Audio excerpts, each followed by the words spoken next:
ఈరోజు ఫోటోషాప్లో ఒక ఇమేజ్లో ఉన్నటువంటి ఆబ్జెక్ట్ని రిమూవ్ చేస్తే బ్యాక్గ్రౌండ్ కూడా రిమూవ్ అయ్యి ఎంటీగా వస్తుంది. అలా కాకుండా బ్యాక్గ్రౌండ్ ఫిల్ అయ్యేటట్లుగా చేయవచ్చు. అది ఎలాగో ఈరోజు ఫోటోషాప్ ట్యూటోరియల్స్లో తెలుసుకుందాం. ముందుగా మనకి ఇక్కడ ఒక ఇమేజ్ని తీసుకుందాం. ఇది ఒక ఇమేజ్. ఇందులో మనం ఒక ఆబ్జెక్ట్ని సెలెక్ట్ చేసి దాన్ని రిమూవ్ చేద్దాం. ఇక్కడ ఉన్నటువంటి మనం ఈ ఆబ్జెక్ట్ని మనం రిమూవ్ చేద్దాం. ముందుగా దీన్ని మనం సెలెక్ట్ చేయాలి. రిమూవ్ చేయాలంటే నేను ఆల్రెడీ దీన్ని సెలెక్ట్ చేసి ఆ సెలెక్షన్ని సేవ్ చేశాను. ఆ సెలెక్షన్ని ఇప్పుడు లోడ్ చేద్దాం. ఇప్పుడు ఈ ఆబ్జెక్ట్ని మనం సెలెక్ట్ చేసి ఉంచాము. ఇప్పుడు దీన్ని మామూలుగా మనం డిలీట్ చేసినట్లయితే బ్యాక్గ్రౌండ్ ఎంటీ అయింది.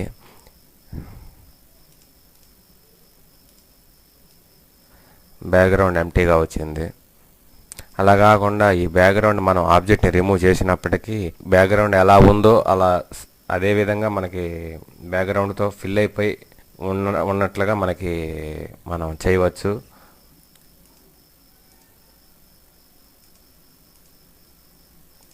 ఓకే, మనం ఆబ్జెక్ట్ని రిమూవ్ చేయడానికి ముందుగా ఇందాక చేసినట్లుగానే ఆబ్జెక్ట్ని సెలెక్ట్ చేసాము. ఆబ్జెక్ట్ని రిమూవ్ చేయడానికి తర్వాత ఎడిట్లోకి వెళ్ళి ఫిల్ ఆప్షన్ మీద క్లిక్ చేయండి.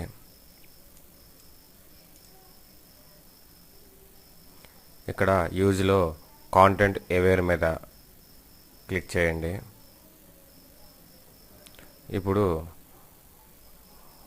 ఓకే బటన్ మీద క్లిక్ చేయండి.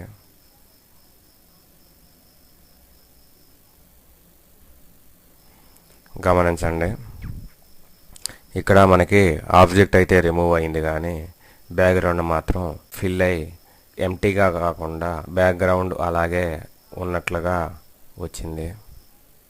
బ్యాక్గ్రౌండ్ అలాగే ఉండి ఇమేజ్లో ఉన్న ఆబ్జెక్ట్లను మాత్రమే మనం రిమూవ్ చేసుకోవడానికి ఈ ఆప్షన్ చాలా ఉపయోగపడుతుంది.